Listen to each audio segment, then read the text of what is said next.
the ones I really like, I keep them in boxes, but I'm just gonna sort of dump these out here. Okay. I wouldn't treat all my shoes like this.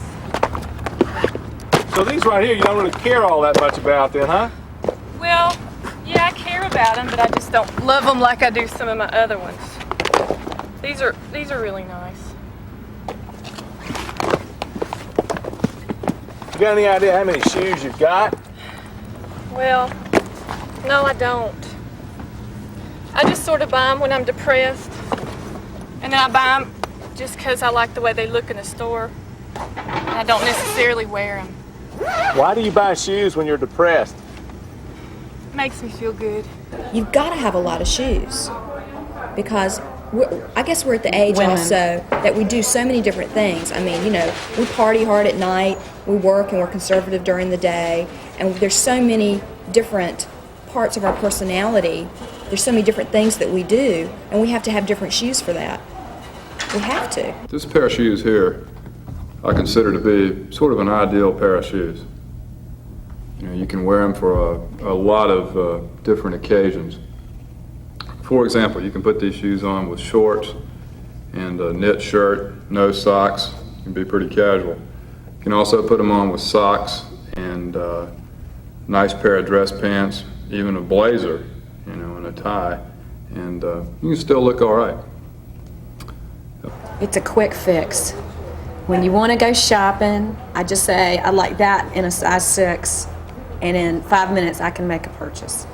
I don't have to go in and try it on. Maybe it fits. I don't have to take all my clothes off if I don't feel like it, especially if I'm feeling in a fat mood. Maybe I don't go, oh God, I don't want to even try to. I can go in and know that a size 6 is going to fit on my foot. What's your favorite pair of shoes? These I got on are my favorite pair of shoes. And where'd you get them? These I found them laying on the road about a quarter mile from here. I was driving along, saw a pair of shoes laying in the road. Kind of like destiny that I found a perfect pair of shoes for me. I love those. You love those? It speaks very conservative, very business-like to me, you know. This? Like, yes, it does. It speaks dressy. It speaks very classy, dressy, but it's very conservative business. Put on a suit. This is sophisticated. Sophisticated, exactly. Same thing here, but maybe with a pantsuit outfit. You know what? You know, these are great. This reminds me of the Virginia Slims ad. Baby, you've come a long way, baby, and she's sitting there. How much would you pay for a pair of shoes? 45 is my limit. 45 is my limit. Anything above 45, they can keep them in the store, unless Michael comes and laces them up. Men are real easy. Women are extremely picky. They'll pull out their little color-coded thing here with the little fabrics and other colors that go with their eyes, skin, and hair color, which they change often. So, but they put it, you know, put them all together, and if that shoe is not the exact shade of taupe, they won't buy it. Men could care less. They put it on, feels good, they buy it. I've always been into shoes. I remember as a little girl when I was bribed in going to the dentist because I could have a pair of red shoes if I would agree to go to the dentist. And it seemed that shoes were always one thing that turned me on. So frequently I design outfits around shoes because the shoes are probably even more important than the clothing to me, because I feel that for every single outfit there's a perfect shoe. Well, how would you describe your taste in shoes? Comfort, functional. Basically, that's the two things. These are my work boots. Whenever I have to do any heavy work, they're functional. And the shoes I got on, they're for comfort.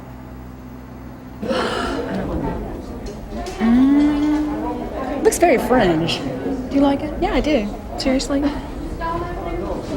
Different heel. It's sort of like, it's so unique, you may not like it anymore. I like it. Okay. That could be great with a sundress, you know. I like that. The heel is worth mentioning. You know, just keeping that aspect. But is that going to go out of style next year? It is out of style. That's what is so great. It's already out of style? It was in style decades ago. That is why the shoe. So now it's back? This is like a Betty Davis type. Oh. Yeah, it's making a comeback. They had beavers with buck teeth, and they had rabbit ones with rabbit ears, and they had some black and white spotted cow ones. I like the moose ones because they had such great expressions on their face, and they had the big antlers and the little pink ears. They just appealed to me. That is a hot shoe. This is very That is a interesting. hot shoe. Is this real leather? Yeah, it's The- Amalfi. It's real leather. But it's not. It's Italian. It's not leather, too. alligators, is it? It says His name was Hector. Oh, Hector. I don't know if it's alligator or not. This is hope just not. genuine leather made in Italy. I sort of hope not, don't you? Shoes that are made out of dead animals turn me off generally. Like leather, snake skin, ostrich, alligator. I think people that wear that kind of shoes are responsible for killing animals. So that turns me off. Well, some of the shoes you've got right here are dead animals, basically, aren't they? They were gifts. I didn't buy them. Maybe as we become more civilized, we don't need to use dead animals to make adornments for ourselves.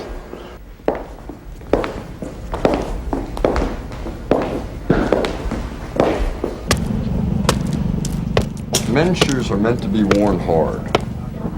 And your better manufacturers, even manufacturers that aren't so good, take that into account. A man's going to wear his shoes hard.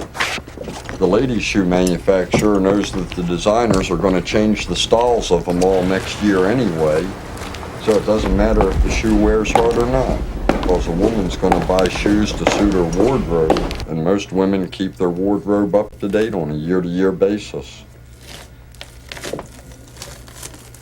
These shoes, as you can see, are a one-of-a-kind color. Now, sometimes we have to buy these shoes in white and then have them dyed for the appropriate outfit. But the problem, there are several problems associated with shoes that you have to buy for a wedding, to be an escort in a wedding. One is that they never fit. They're too tight. You see how much room they leave for your toes there? I mean, my big toe doesn't even go through here. I mean, none of my toes can go through there. I don't know why the hole is there at all. Anyway, that's one problem. The other problem is they're a color that you can never wear with anything again. They go with an outfit. They go only with this outfit right here. I've long ago lost the top to this outfit. And I'm lost it? Well, and I'm working on losing the bottom. I mean, you know, just like the shoes, these don't ever go with anything else either. I mean, you can't exactly wear this with a tank top or a T-shirt that says, you know, keep George Bush healthy. I think they just simply, when you have to do house chores, or they make you feel a little bit sweeping and dramatic, and simply make mundane activities a little bit more exciting. Oh, I think shoes are pure fantasy. Absolutely. The fact that I see some of my shoes, you know, as adult shoes, and some of them as play shoes, and then I had some shoes I love to dance in, and shoes that are just for walking. I had some shoes downstairs that are just for gardening. So you know, you sort of fit the part you're playing. See, this is these are, well, I call these my Marilyn Monroe shoes, because I think it looks like something Marilyn would have worn. That little sling back and the way they're cut and the open toe. I think they're sort of sexy shoes. And every time I wear them, it makes me want to stand over an open grate. You know, and stand up like this. What you think?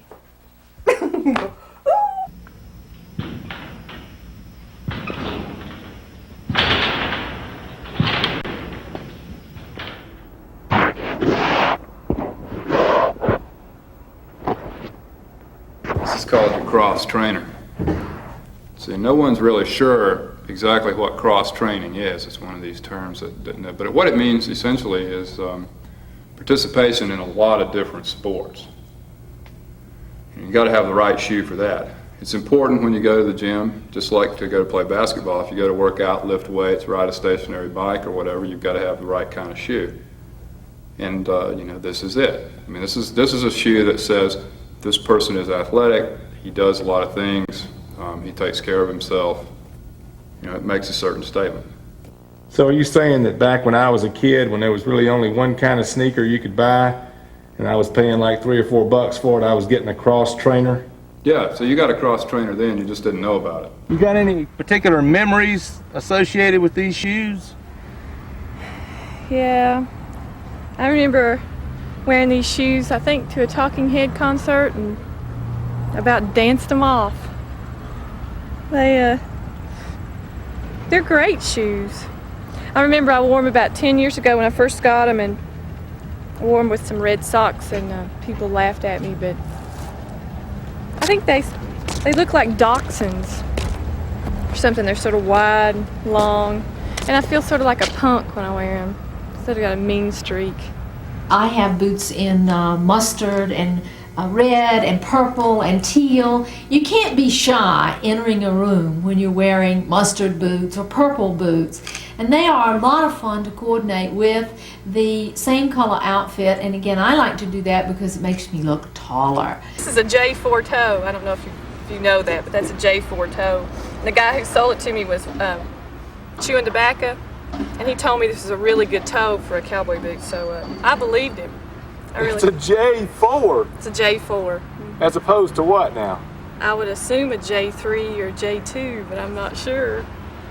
These particular boots are made out of beaver hide, and they're guaranteed to be snake proof. As a matter of fact, the guarantee says that if a snake bites you through these pair of boots and you survive, the company will replace the boots for free. You have a pair of heels you like? No, I have a pair of rubber sole shoes that I use because in the business I do, that there's a period that I have to walk on marble halls for 2 months, and I wear those because they're soft sole shoes. We call them as nurse shoes. But I never feel like I'm properly dressed in a business attire when I have those shoes on, because they don't have that click that the leather sound has when you're walking down the hall, or when you're walking into a bank to borrow money or do business or whatever. I get a different feel when I'm walking with these little squishy shoes on. I love me an Italian love loafers. What is an Italian love loafer? Sort of like these, except they're for men. This is sort of an Italian love loafer look. But they'd have more, maybe not black patent leather, but they'd have more of a weave pattern in them or something, but these little things are really cool. So have you ever yourself attracted anyone when you were wearing your Italian love loafers? I hope it wasn't just my shoes, but maybe that was the whole way I felt because I had those Italian love loafers on. Are there any shoes that just really turn you off? I don't like your shoes. They're kind of ugly. What's wrong with these shoes? What's the brand? These are Rock Sports right here. Oh, Rock Sports make good shoes. Those are ugly though. I don't know. Bad taste. I saw them and I thought they were me, but they're not. I bought them, I think, on a whim.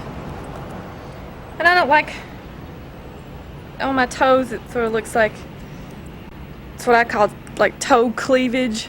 You know, this part right here. I don't think that looks very attractive. But I normally wouldn't wear them with blue jeans anyway, but even with skirts or dresses, I just don't think they're very nice.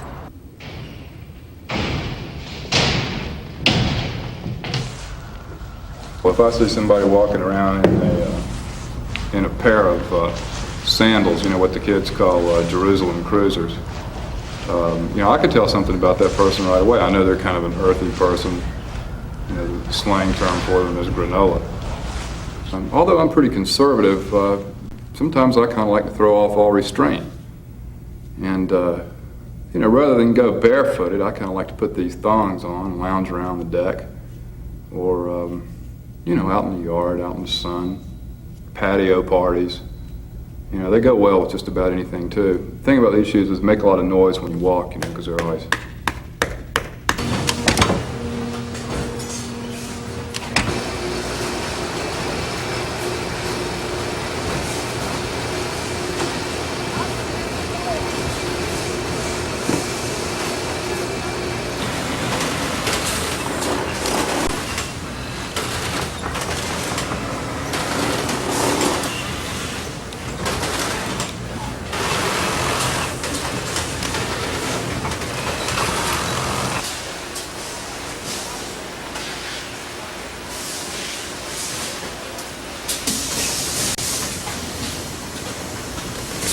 Everybody's got a favorite pair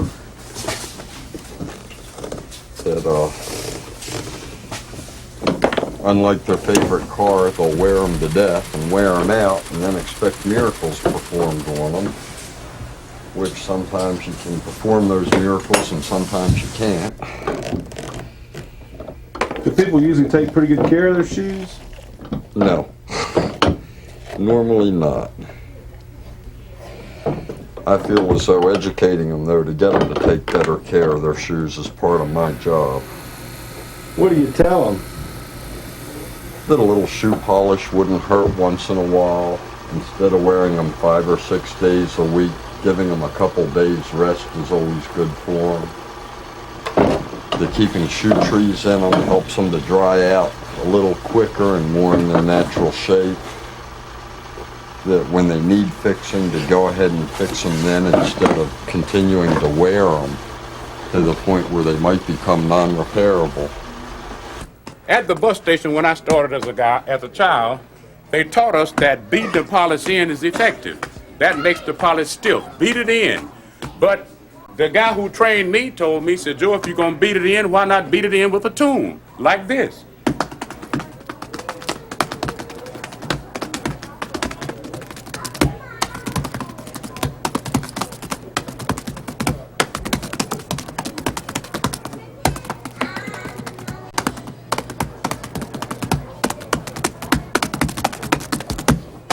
I don't take very good care of my shoes, you know, and these right now are looking kind of rough. I just really hate to put a whole lot of effort out in something like shining shoes, so I never really do much with them. You got anything that maybe could help me out with that? Oh, sure. Insta Shine by Cadillac. Insta Shine? Insta Shine. Little thing here, little sponge.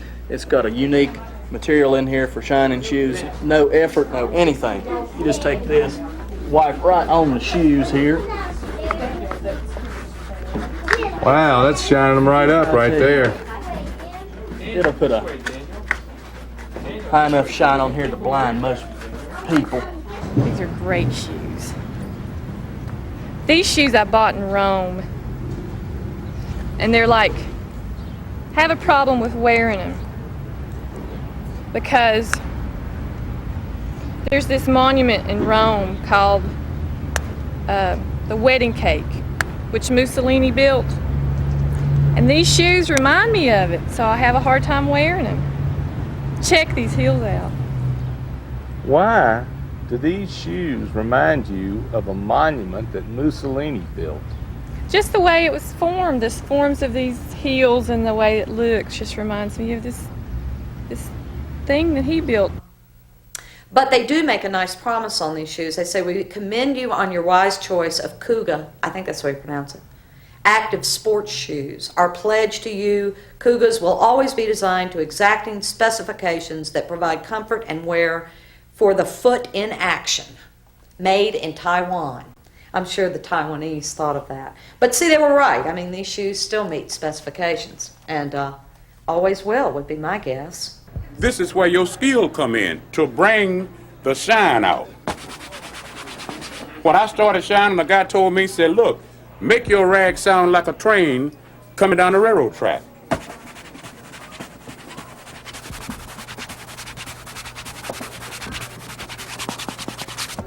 Then, so work your rag, work your wrist.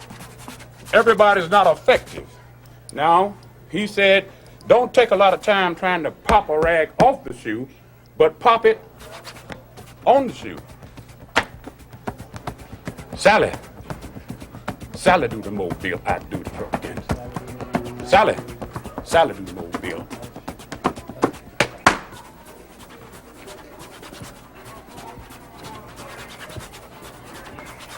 As you finish it, lighten up on your rag.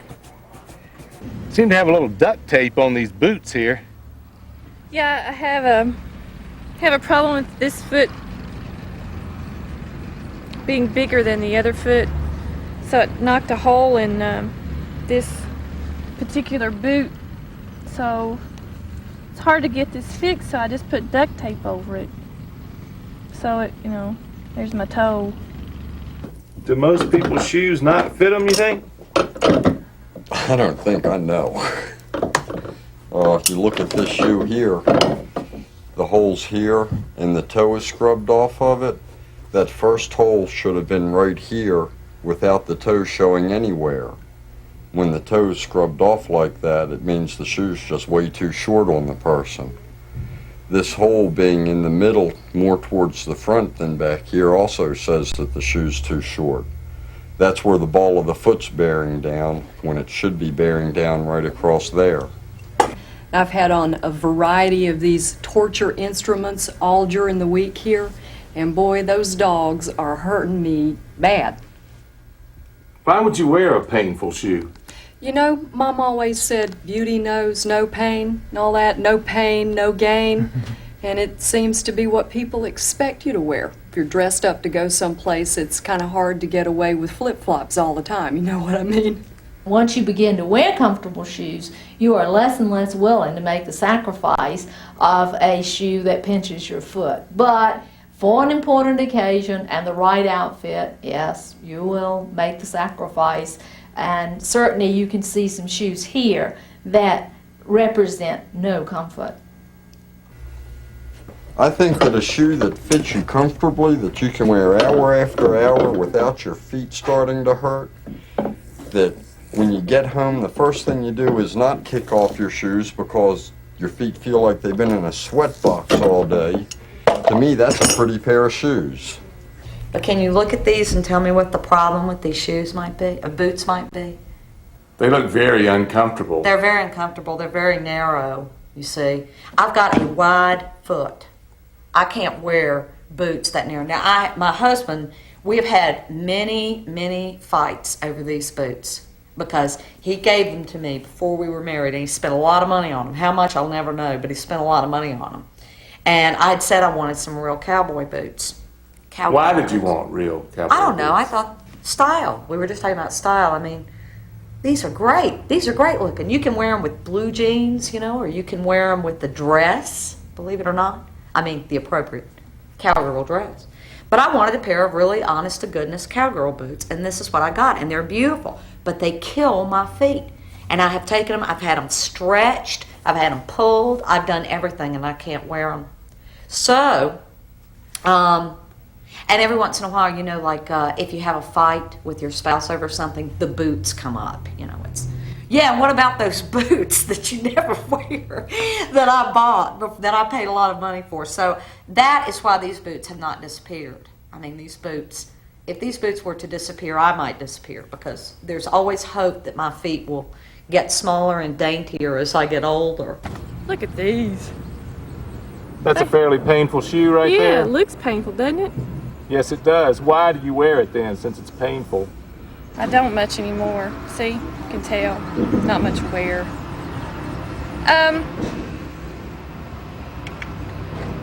I don't wear it very much. I thought it was black when I bought it. I think that's why I bought it. And I got home and in good light and I saw it was blue. So I guess I felt guilty like I had to wear it. Are you usually sober when you shop for shoes? Yes. I mean, how can you think a shoe is black and then you get home and find out that it's blue? You should see some of the lighting in the store. I mean, it looked black. I didn't even look on the box. That's how you know that you're shoe crazy, when you don't even look on the box for the color. You just buy it. You just have to have it. But look at all these shoes. Even this pair of shoes, which is the one that I bought most recently, I still have these ugly pads that I have to put in the bottom of these to even get them to fit right. That's not the only one. See, these, we got your pads in here to make this one fit a little more comfortably. And I've tried everything that I can think of where this pretty shoe's concerned, and there's nothing I can do to make it fit comfortably. Well, does the size of your foot really matter? What size foot do you have? No. Is that something that you, I mean, is that embarrassing or something? Well, no, but it's not a polite question. Is it not? No. Why is that? It's just one of those facts of life. It's not polite. Well, I mean, you mean people are self-conscious about the size of their foot? Yes, some people are. Well, what do you consider to be an ideal size for a foot? Long enough to balance you, I guess. Well, I mean, if you could have any size foot that you wanted to have, what size would you have?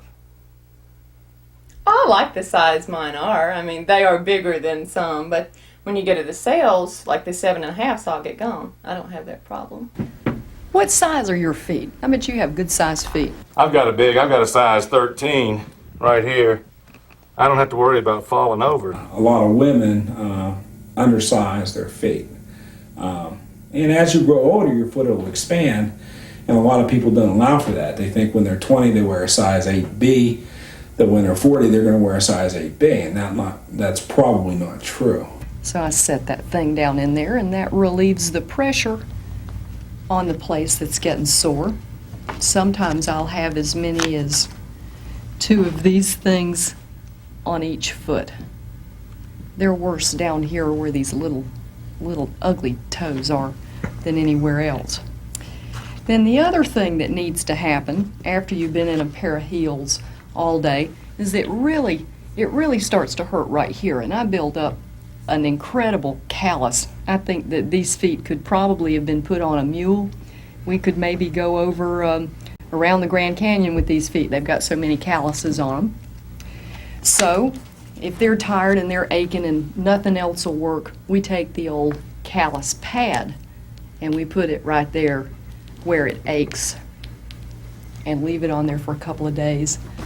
And there is your bandaged but comfortable hurting foot after a week in heels. Sally do the mobile, I do the truck, and Sally do the land down, I do the